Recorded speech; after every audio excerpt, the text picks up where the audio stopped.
repetidas só sobre a página 31. Eu vou pedir que vocês façam uma nova tarefa. 31, 32, 33. E tu vê, na física estamos um passinho à frente da turma B, que é sempre bom. Ô galerinha, para que fique bem claro o que está acontecendo aqui, é legal a gente dar uma revisada no nosso formulário, relembrar os conceitos importantes, porque como eu te disse, daria para resolver todas essas questões sem o uso do teorema novo que nós aprendemos. Mas é nobre a gente ficar usando o teorema para estudar ele, para entender ele melhor. Assim vai ser muito melhor que eu, que é o grande objetivo, né? Que vocês todos no terceirão, né, estejam com uma qualidade muito além da que eu tinha no meu terceirão. Então olha só, formulário. Tudo começou com a ideia do trabalho de uma força. Muito obrigado. A parte perigosa da fórmula eu digo que é sempre aquele ângulo ali, né? Aquele ângulo ali é uma coisa perigosa ali, mas nada demais. A partir dessa ideia nós começamos a deduzir fórmulas para energias. A cinética, que é a energia da velocidade. Logo depois veio a energia da altura, que é chamada de potencial gravitacional. Depois, com uma mola, nós vimos que dava para acumular energia na mola, energia potencial elástica. Pois então, nós chegamos a citar que a energia mecânica é a soma da cinética mais as potenciais. A gente citou isso, mas foi muito rapidamente. Né? Então essas energias das quais conversamos agora são chamadas energias mecânicas. Só trabalharemos com essas três formas de energia por enquanto. Aí nas últimas aulas nós começamos a ver teoremas que relacionam trabalho e energia. O primeiro teorema, que é o mais famoso e comum de ser usado, é o teorema que diz que o trabalho da força resultante é a variação da energia cinética. Esse teorema tem até nome aqui no ensino médio. Teorema da energia cinética ou TEC, para os mais íntimos. Ele era bem óbvio. Nós fizemos algumas continhas, né? Deduzimos ele a partir da equação de Torricelli. Foi uma aula de deduções bizarras. E mais recentemente, na última aula, nós vimos que tem um novo teorema que diz que o trabalho das forças conservativas, quem são os exemplos? Peso e elástica, esse tem uma a mais, né? A força elétrica, certo? Mas peso e elástica são os dois grandes nomes de forças conservativas. E a magnética? Força de... Isso. Menos a variação da energia potencial. Aí, no caso, pode ser elástica ou gravitacional. Aquele comentário que tu, né, aquela pergunta que me fez ontem, foi uma pergunta muito bacana, de quem quer aprender mesmo, e vale a pena uma tréplica ainda, vale a pena falar uma outra coisa ainda sobre isso. O amigo perguntou, professor, me dá exemplo de forças conservativas. Aí eu falei, a elástica e a gravitacional. Tem mais alguma? Eu falei, olha, a elétrica e a força magnética em alguns casos específicos. Na verdade, vale a pena um comentário que é o seguinte, as forças elástica e gravitacional são conservativas porque a gente, na verdade, está considerando o movimento em apenas uma dimensão. Então, tu vê na faculdade, quando tu for estudar uma física mais aprofundada, a coisa vai encrespar, vai ficar um pouco mais delicado reconhecer o que é conservativo e o que não é. Aqui no ensino médio está tranquilo. Não custa lembrar que força conservativa é aquela que o trabalho independe da trajetória. O trabalho de uma força conservativa independe da trajetória do objeto. Aí tu vê uma aluna, né, do primeiro B, depois que eu fiz esse comentário, a gente tinha corrigido a questão que falava da força de atrito, né? Se dava para usar o teorema para calcular o trabalho da força de atrito. A resposta era não. Não, porque a força de atrito não é uma força... Aí a garota questionou, professor, eu não entendo por que o trabalho por que a força de atrito não é conservativa. Porque se eu arrasto o meu pé, não importa a trajetória, se eu arrasto um corpo, não importa a trajetória que eu vou arrastar o corpo, a força de atrito vai ser a mesma. Bonita a colocação dela. A força de atrito é a mesma, mas não o trabalho da força de atrito. Vou te provar. Arrastar essa cadeira consome energia do meu corpo. Tudo bem? Arrastar ela 1 metro em linha reta, será que eu vou gastar a mesma energia do que arrastar ela 1 metro assim, em zigue-zague? 1 metro. Não, né, atrito entre a cadeira e o chão, ao arrastá-la, era praticamente constante. Mas num caso eu só fiz um deslocamento único, e no outro eu fiquei deslocando para cima, para baixo, zigue-zague. É claro que quando eu fiz mais voltas, eu gastei mais energia, mostrando que a trajetória interfere no trabalho da força e atrito, certo? Mas tu vê, né, cara, como essa interação de vocês é que vai enriquecendo a aula. Senão o cara simplesmente vai em linha reta e esquece de comentários importantes. Tu vê, cara, falta só um teorema pra gente finalizar essa matéria, cara. Falta um teorema só, que vai ser a união daqueles dois teoremas, que eu vou fazer já já pra vocês.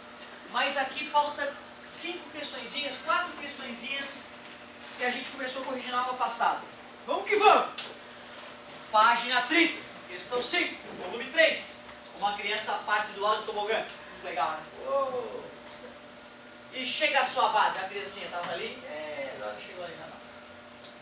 Nesta situação, o trabalho do peso desta criança é motor, resistente ou nulo? É verdade, o peso é para baixo, né? O deslocamento tem uma componente para baixo, o ângulo então pode até variar, mas vai ser positivo. Isso sem usar o teorema. Motor. Já que ele é motor, é espontâneo ou forçado? Espontâneo. Pois então, mesmo que a criança tenha ficado fazendo força o tempo inteiro, não exclui, porque ele não perguntou a força da criança. Ele perguntou não perguntou o trabalho da força realizada pela criança. Ele perguntou o trabalho da força-peso. Se ele tivesse perguntado o trabalho da força de atrito, da bundinha da criança contra o escorregador, contra a lâmina de água, né? Que na verdade não é escorregador, é uma lâmina de água, que senão ia assar a criança toda.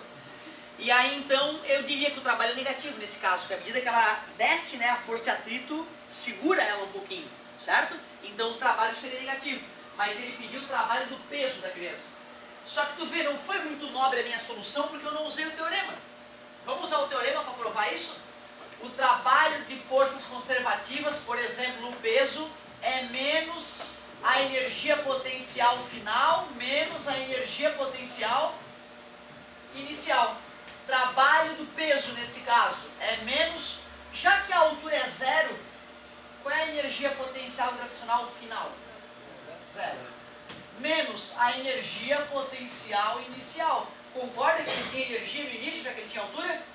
mgh, né? E menos com menos? Ó, o trabalho do peso vai ser mais a energia potencial inicial. É o mgh, na verdade.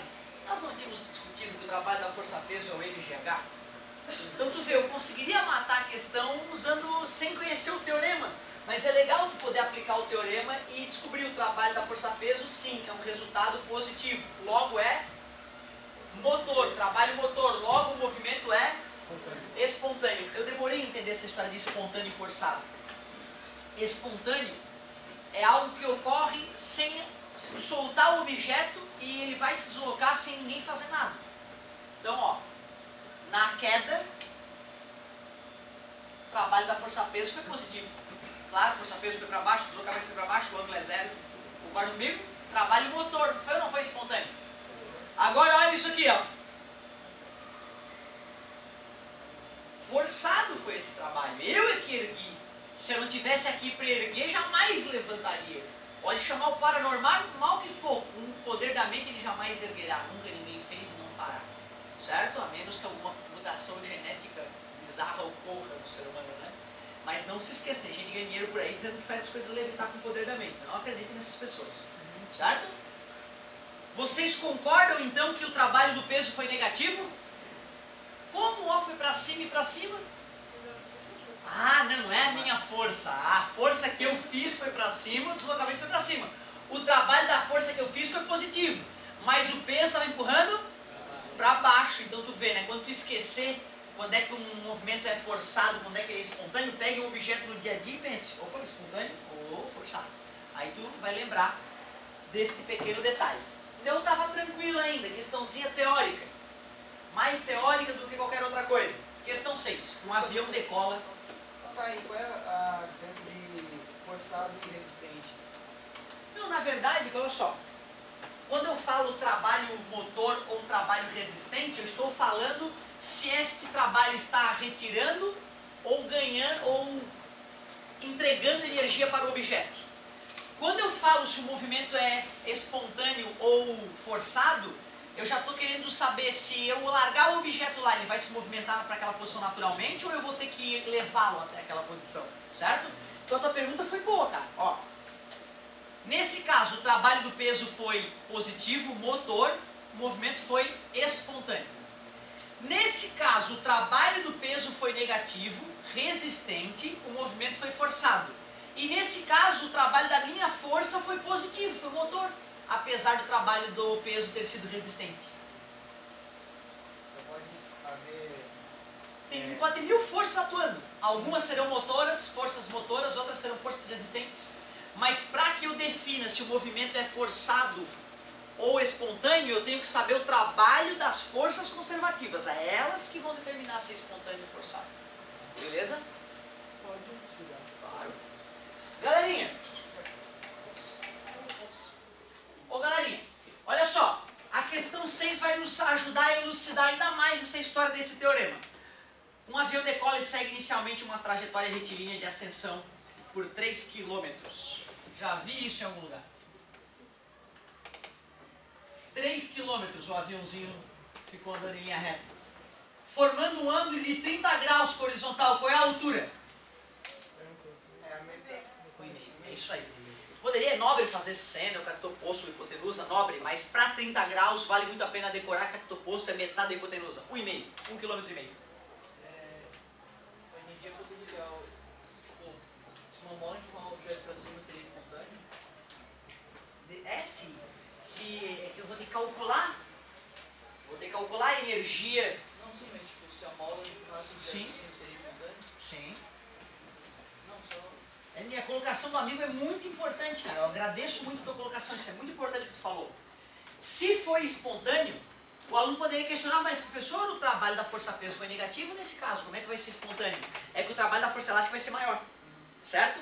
E se as forças gravitacional e elásticas se igualassem ali, aí ele ia continuar parado, beleza? Mas é isso mesmo. Pode acontecer de uma das forças conservativas o trabalho ser negativo, mas a outra, o trabalho é maior, por isso que o movimento é espontâneo, beleza? É isso mesmo. Pessoal, voltando à questãozinha do avião, ele disse que o avião voou em linha reta por 3 km, fazendo 30 graus com horizontal. Nós fazendo seno de 30 igual cactoposto ou hipotenusa, já descobrimos de cara que a altura é 1,5. Matemática, aula de matemática, provinha inclusive, né? Se a força gravitacional realizou um trabalho de menos 1,5 vezes 10 na 8 joules, ele está dizendo o trabalho do peso, então é o trabalho das forças conservativas, menos 1,5 vezes 10 na 8 joules. Então a massa do avião em toneladas. Tu vê, ó, como é que eu resolvi essa questão quando eu estava lá no terceirão? Porque no ensino médio, nos primeiros anos do ensino médio, não era fera em física, eu me arrastava. No terceirão, mesmo sem conhecer esse teorema, eu já tinha sacado que o trabalho da força-peso é o MGH, a energia potencial gravitacional. Então pronto, igualava aquilo ali a MGH, achava a massa do avião. Mas não, nós estamos aqui numa atitude nobre de tentar entender melhor ainda o teorema das forças conservativas, que diz que o trabalho das forças conservativas é menos a variação da energia potencial, ou seja, energia potencial final menos energia potencial inicial. O trabalho das forças conservativas, o cara falou, o trabalho do peso.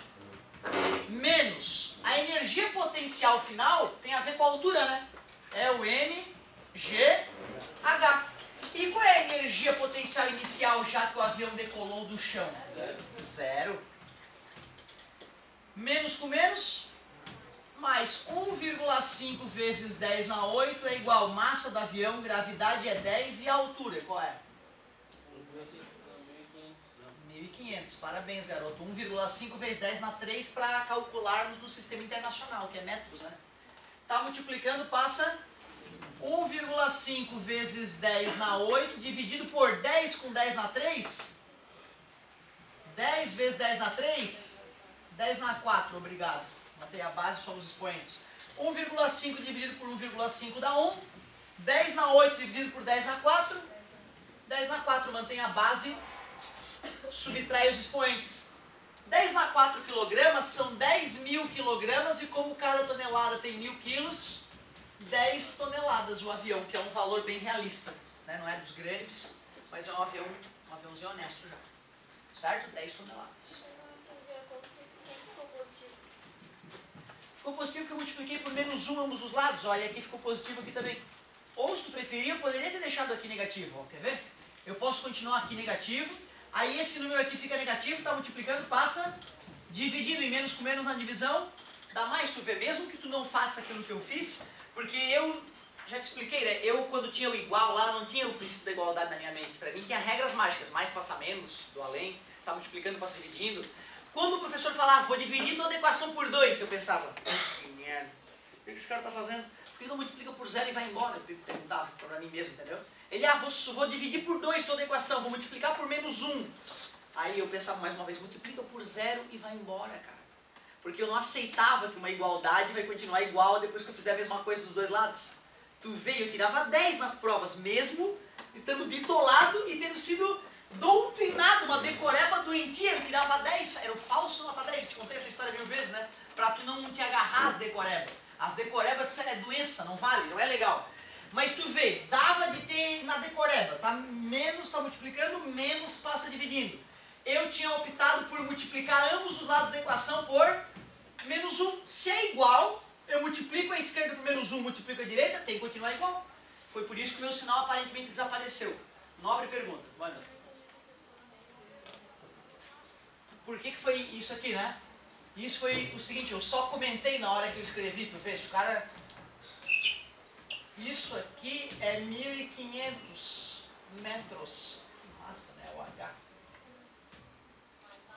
Certo? É porque estava em quilômetro e eu passei para metro. Eu multipliquei por 1000 para passar para metro. 1 quilômetro tem 1000 metros. Certo? Show de bola. Questão bonitinha essa aí, dá até vontade de colocar na prova.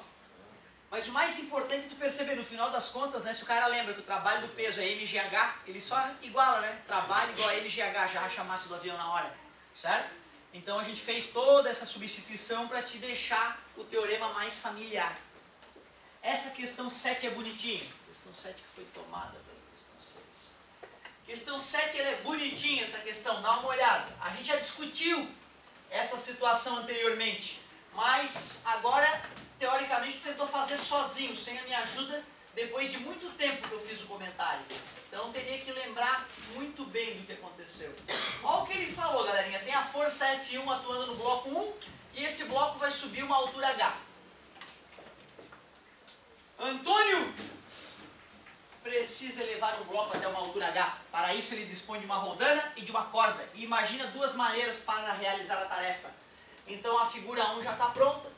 A figura 2 foi assim que o Antônio agiu, ó. Fez uma força 2, só que agora a roldana está amarrada no corpo. Corpo esse que subirá à mesma altura H. Esses corpos são idênticos, tá? Tem a situação 1 e a situação 2. Despreze a massa da corda e da roldana e considere que o bloco se move com velocidade constante. Seja o F1 o módulo da força necessária para levar o bloco. ET1, o trabalho realizado por esta força na situação mostrada na figura 1. Na situação mostrada na figura 2, essas grandezas são respectivamente F2 e T2. F é a força, T é o trabalho. Com base nessas informações é correto afirmar que tudo começa com o diagrama de corpo livre. Tem o peso. E tem a tração, mas tu concorda que a tração é a mesma atuando na corda de um lado e do outro? E essa tração não é o próprio F1? Eu não vou chamar de T1 para tu não confundir com o trabalho que ele chamou de T. É isso, né? Então, F1 igual a P. Diagrama de corpo livre. Peso. Eu vou fazer na roldana agora, tá? Peso. Peso. Tem as duas... Ah, já que eu puxo através de uma roldana móvel, essa força F2 atua dos dois lados da roldana, né?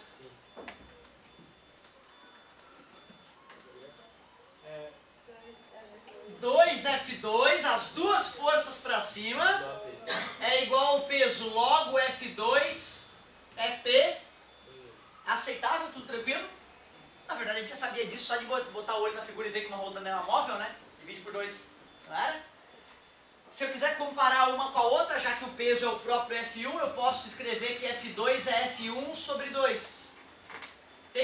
Quantas questões tem essa opção ali? Ou F1 é 2 vezes F2, é o mesmo? Quantas opções restaram? F1 é 200. Não, tem dois.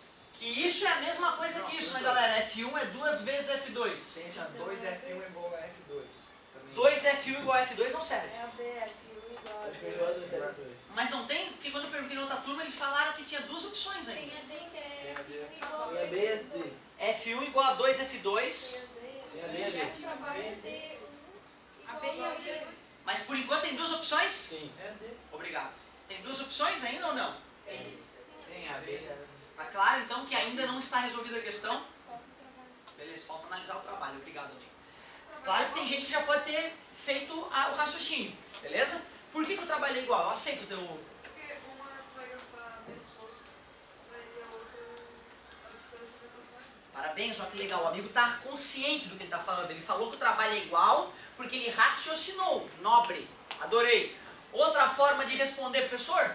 Rodando não pode fazer o cara economizar energia. Senão, como tu mesmo disse, não haveria usinas hidrelétricas e termoelétricas, haveria usinas de roldanas. Ia ter um monte de roldana lá na usina, eu ia botar o cara fraquinho para puxar a corda e as roldanas iam gerar energia para o mundo. Entende o que eu digo? Então tu vê, não precisa nem usar matemática, pode só usar o bom senso. Energia não pode ser gerada por roldanas. Trabalho não é energia. O Antônio não vai gastar menos energia. Não importa o que ele faça para erguer o bloco. Pode pegar um trator. O trator vai gastar a mesma energia que qualquer outra entidade usaria para erguer o objeto, que é a energia potencial gravitacional. Beleza? Mas eu quero o cálculo matemático. O que vai te deixar ninja é tu aprender a provar matematicamente o que a gente está dizendo. Vamos calcular o trabalho dessas forças. Trabalho da força 1 é a força 1, o deslocamento que ela gerou, o cosseno do ângulo. Quem é o trabalho da força 2? É a força 2, o deslocamento, o cosseno do ângulo. Tranquilo? Força 1 eu vou chamar de F1. O deslocamento dela eu vou chamar de H. Beleza? E qual é o ângulo? Dá a sensação que é 180, né? Porque a força está aqui, o deslocamento é assim, né? Mas essa força na nossa análise está atuando ali. Então ele está entregando energia, porque trabalho resistente retira energia. Ao puxar aquela corda, eu estou acrescentando energia no bloco. Tudo bem? Tu viu como é perigoso às vezes isso, cara? Por isso que é bacana uma discussão mais calma aqui. Mas ficou assim, ficou F1 vezes H. F, trabalho da força 2. Quem é a força 2? F1 sobre 2. Porém, que deslocamento essa força vai ter que fazer? Vai ter que tirar um tamanho H de corda aqui e um tamanho H de corda ali. O deslocamento da força? 2H. E o ângulo?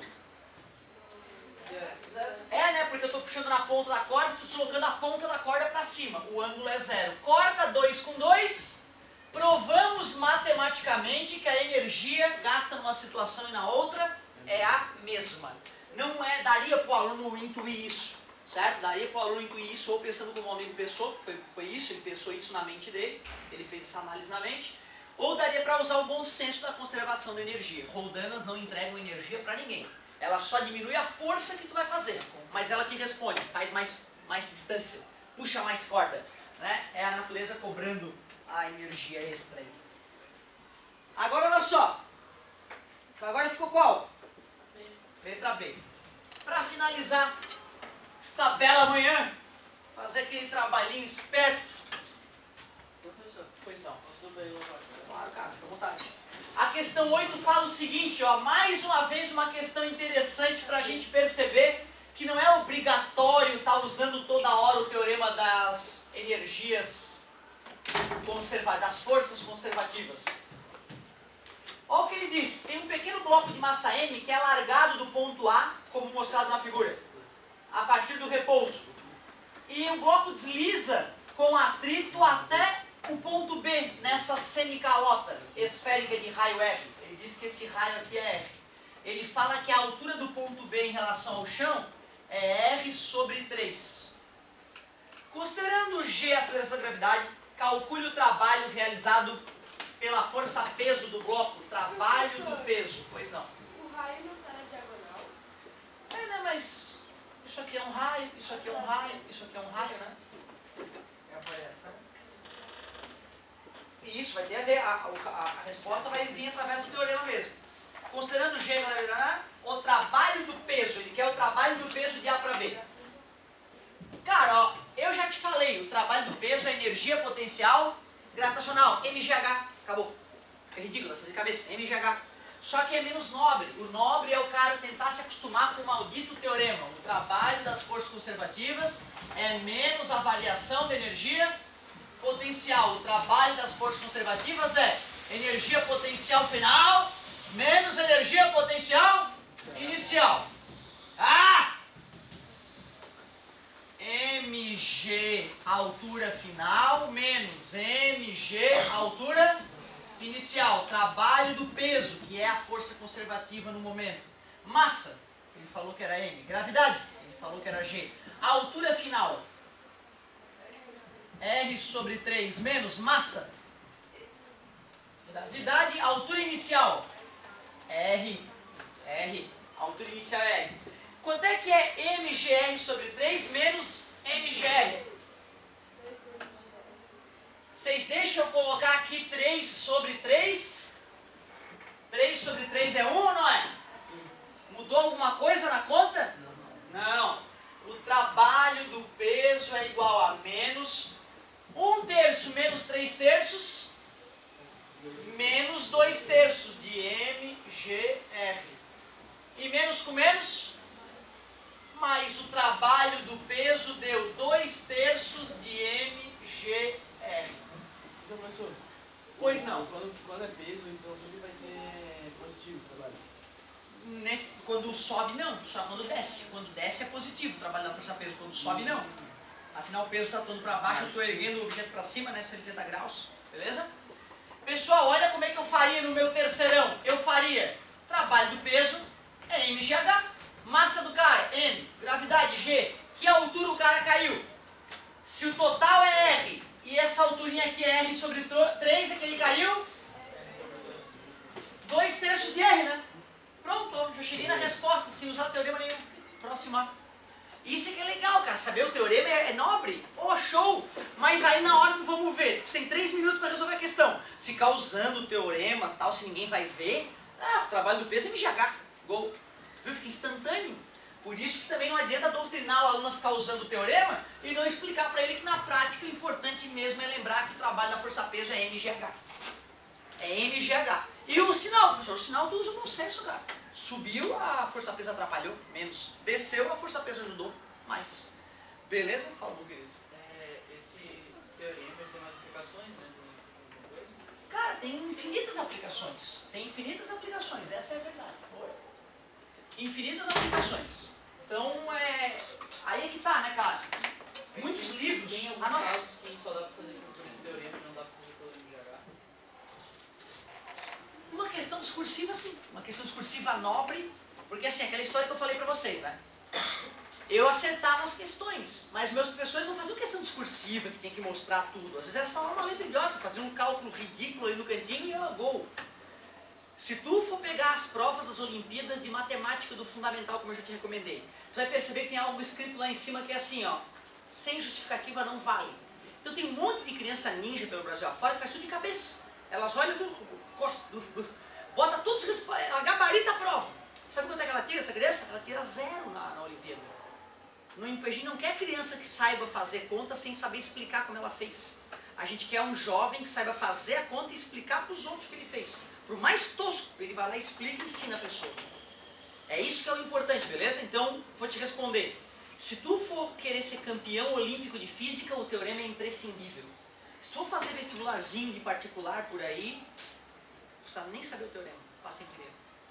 Tá beleza? Então é isso aí, tu tem que medir a febre. O que eu quero? Eu quero tranquilidade, meia boca, vai na maciota, ou eu quero ser foda? É isso, desculpa, eu quero ser fera. Aí então, né, o teorema é legal. Mas precisa dessa malandragem, tá comigo? Ah, não vou fazer uma Olimpíada, vou fazer um concurso. Pô, tenho 3 minutos por questão, eu não vou ficar ninguém vai ver meu cálculo. Entendeu? Vou fazer de cabeça, vou pra próxima. E é isso que é o bacana, né? É conseguir que os alunos tenham essas duas características aí. Eu, na idade de vocês, eu queria economizar energia. Eu queria fazer a conta do mais rápido possível. Eu não sabia que eu ia ser professor. Eu não sabia que um dia talvez eu fosse fazer uma faculdade de exatas. Então, né, acabei aprendendo uma física meia boca aí no ensino médio. Não era fera em física. Tem cara aí nesse colégio aqui que já está se direcionando a ser muito, muito melhor do que eu fui. O que é o mínimo que eu espero. Galerinha, tua tarefa aí de física, anota aí, pra gente já começar a se organizar pro trabalho. A tua tarefa é ler e resolver páginas 31, 32, 33. 3 páginazinhas. 2 delas é leitura, uma é cálculo. Beleza? Quebra a cara mesmo, lê 1, 2 vezes. Tenta de verdade lá que vai fazer toda a diferença. E agora podem se organizar para o nosso querido trabalho milagreiro levantador de nota de matemática.